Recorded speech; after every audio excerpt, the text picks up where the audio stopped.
invitons d'ailleurs tous les pays à rejoindre le groupe de travail pour une taxation internationale, mise en place par la France, le Kenya et la Barbade pour accélérer le développement et l'action climatique.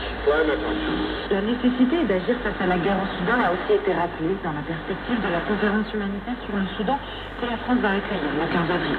Ivan sera à Nairobi, RFI. Et Stéphane, séjournée qui poursuivra après le Rwanda, sa tournée africaine en Côte d'Ivoire. La Côte d'Ivoire où l'ex-président et opposant Laurent Gbagbo a réuni ses militants à Algoville. Nous sommes au nord d'Abidjan pour une grande fête de la Renaissance.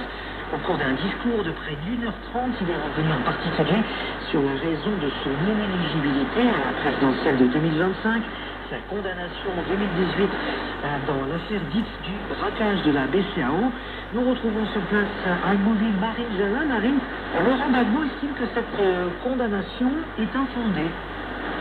Oui, tout à fait. Alors, pour rappel, les faits remontent à 2011. Dans un contexte de crise post-électorale, la BCAO aurait refusé de payer les fonctionnaires ivoiriens, selon Laurent Gbagbo, alors qui avait constaté, dit-il, un blocage dans les versements de la Banque centrale. Il aurait alors décidé de nationaliser, selon ses dires, deux banques centrales, la filière ivoirienne de BNP Paribas et de la Société Générale, et utiliser cet argent pour payer ses fonctionnaires. Cette affaire, dite du braquage de la BCAO, lui avait valu en 2018 une condamnation à 20 ans de prison, mais Laurent Gbagbo avait ensuite reçu une grâce présidentielle.